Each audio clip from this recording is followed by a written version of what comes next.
Bugurush updates calling kubuzaako mukwano gwange yonna gy'osenzedde kansubire nti oli bulungi. Okuviirwako omuzadde ng'okyali mwana muto ky'ekintu ekisinga okuluma bambi obwana buno eno evidiyo yaabwo ngikuletedde yasibye etambuzibwa ku mukutu olunaku olw'ejjo bambi buleka bwabadde buzika maama waabwe bana yennaku nga tebukkiriza bambi ne Fullfigure naye ayina kyayongeddeko ku nsonga eyo katusooke tubiwulire.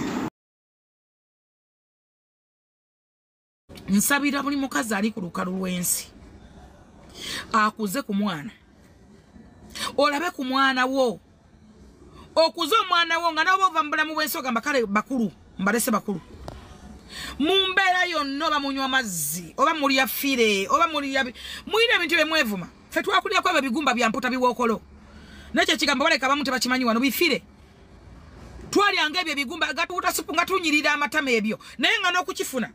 omala twatebanga obukumu mu nsiko n'obusiba akaganda n'ofunamu nusu 7 buganda 7 10 n'oteega emmotoka ya fire n'emya n'ogulako kifire olwo mwafumbye ennyama nze nalina mukakoja teyanzikirizanga kulya nnyama waka teyanzikirizanga kulya matooke ndafumanga amatooke nga n'okuteekako lumonde wange naye neebaza Katonda ate mbasabira kuba bankuza era njagala abantu mwajjemu opportunity buli kaseera yogera ku bwawusigalo ffe tukuze tuli bawusigalo nze nakola nga bwawusigalo nga sisasulwa naye si bwevuma nonya n'omukazi mama Brenda muweyo kyemuwa lwansonga ki bwawusigalo webegera emmere ofumba gwaje ebegera obeerawo ng'oli mulamu ng'osobola okubba ku mateyo mu kiyungu oteekamu n'onywa payinta n'okwambako. Ensonga z'omugaga Kalimu zikyalanda era nga zikyagenda mu maaso abavuddeyo omwana Rama ne baganda be ne bayasa ekyama ekyokuba nti yakabasanya baganda be nga bakyali bato abamu ku myaka 8 nti n'abawala bangi ekyalanda naye nga buli omu ayina engeri gy'agiteesaako katusooka olire Anti Kaduuka naye ayina kyayogera ku nsonga za famire. Eremu ng'abooluganda omanyi lwakuba nti intaneti chances z'okutuula n'ovuma munno n'odda ku famire yo simanyi ze zaatandikira naye nze ekikwatagana n'okwogera ku famire y'omuntu oba okwogera n'ennyingira deep into someone kyekintu ekyandeetera okukkakkana nsirike olw'ensonga abantu abamu balumizibwa olw'emimwa gyaffe ate bangi balumizibwa osobola okukola abalabe b'omanyi ne b'otomanyi lwamumwa just guno gw'olaba ekitali kibi kubanga abasinga kumwe muli bagumu nnyo era bw'olabira ddala nga buli kimu okisobola naye waliwo obulumi bw'otunuulira n'ogamba nti ne bwe ndiba nnyize nti omuntu ono sisobola kumuvuma kintu kifaanana bwe kiti. Bantu bange olaba musajja kaabe mukazi okeera ku makya n'omwagala n'akukyawa oba ne mukyawagana from nowhere n'akulekera trauma etaliva ku mutima. Olwo omuntu gwe beebaseeko nga myaka 5, 8, 7 ebintu ebimu bannaye tubeere sensitive. Wowulira omuntu ng'avuddeyo ng'agamba nti nafuna obuzibu bwe buti ku muntu wa famire oba kuweekiko oba kinaye nga bukwatagana ne rape oba defilement bantu mmwe ekyamazima tusigale nga tuli bakkakka mu bulumi waddala okugjako nga tozaala. Naye baganda bange olaba muntu mudeetinga ne mukyawagana ne mulemagana omuntu n'akulekera obulumi nkubuulira bw'olibeera nabo yesu owona kubanga okuwona tteeka you have to move on naye n'ogamba nti siirabira muntu gundi kyeyankola. Njagala olowooze ku mwana omuto gwe beebase kuba naye trauma ezimu tuleme kuzizanyira mune wankubadde wano ku intaneti mulinawo obukyokole obutaggwa temwagala nasimanya mwekyawambuka nzije nkuteeke wansi simanya paka ebyo by'okuteeka wansi wano ku ground birala nnyo. Omuntu asobola okuvuma n'akukakanya n'akukola buli kimu n'osigala ng'oli emmere ng'otambula. Waliwo entalo ezibadde wano ne tulaba omuntu nti yafudde lwakuba yabadde mu lutalo taliiwo. Kitegeeza ogenda kulubeera mu luggwe naye ekintu ekikwatagana ne rape ne defilement kasita kibanga kikwatagana ku baana obulumi obwo bannaye muleke tuyimirire ne bannaffe. Obulumi obwo si butono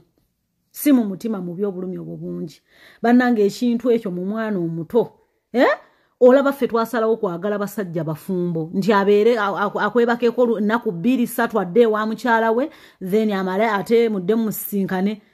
sasira omwana omuto gwe bakitunuza bantu mwenze empulira n'omutwe guno mbeerawo n'enkankana buli wendaba ebintu ebyo nkankana neneewuunya ensi oli gyavayo n'akikwata n'akikwesanga kivumo buli kiseera. So si kyangu ekintu ekyo newankubadde twenyigira ebyokwevuma wano ku internet mulina bingi naye waliwo ebintu byolabanga ddala bw'oba muzadde kireke. Oba muzadde waogamba nti wano eno pati kanjibuuke kanjirekere kala abalala bajogereko nze nnemi okwogerako kubanga nabagamba siteeka kwogera ku buli kimu. Nze nalabako omuntu nga budashika ayagala anzijemu olutalo nyinako wano omuntu gwe nali ndabyeko nga budashika nwana ayagala nfunemu olutalo naye nalumu marriage not because sobola kwogera okitegera naye byayitamu byennyini byendaba naye bingi biringa byange enjawulo eryemu ntono nnyo so ne ŋŋamba nti kino kankimma amazzi gasiriire ko sijja kubeeranga kwekyo nze buli we nagenda okuvayo buli mwaka banamanyiranga mu kuvuma abantu banamanyiranga mu kumwemula ne ŋŋamba omanyi akaseera kaweddeyo kankyuseemu mu neeyisa yange nze ng'omuntu bana tewali wano muntu atukaka kukyuka tukyuka because we have to tukyuka because we have to akadde tekakyali ku budde tekakyali ku sayidi yaffe. So njagala okutegeeza abantu abali nti waliwo ebintu nga byo tetubikolera mu content. Amazima ekintu ky'omusajja oba abasajja okukabasanya abaana abato si kya content. Si kya kukozesa kulumya munno nedda tubeeremu ne humanity. Ebirala byonna byogereko n'ebino simanya mbu oze kuvuma muntu atoleze ukoze buki simanya si birungi. Bana sijja obuyinza obubagamba nti kireke oba kigenda nakyo maaso sibulina naye njogeddeko era ng'omuntu ali ku TikTok nti ekintu kya rape ne defilement bannange si kitono kigambo kinene nnyo kujjako nga toli muzadde naye kigambo kinene kigambo kinene. So nsaba bwe mba njogedde bubi n'alabirawo nga munnumba naye ng'amazima gali nti tulekera okuzanyisa ekigambo ekyo tugenda kukifuula nnomo naye ke banaakwata kuwo ng'omuntu tujja kutunula tulabe tubuuze n'ekikuyombya kiba naye kiri ekintu nedda ku baana baffe abato nedda tuleke kukinomalayizinga tekinnabeera kubeera nnomo kibi nnyo oba gundi alina empisa embi ku intaneti oba tazirina kasita kibanga kikwatagana ne rape ne defilement nedda baddiya nedda mwenna abali wano empisa embi muzirina mwenna abali wano obwenzi mubukola mwenna abali wano mwebase n'abasajja abawera mwenna abali wano toyina bulina linnya naye ebintu ebikwatagana n'okukabasanya abaana nedda bye byonno wekumire ku Grosh Updates. Bye for now.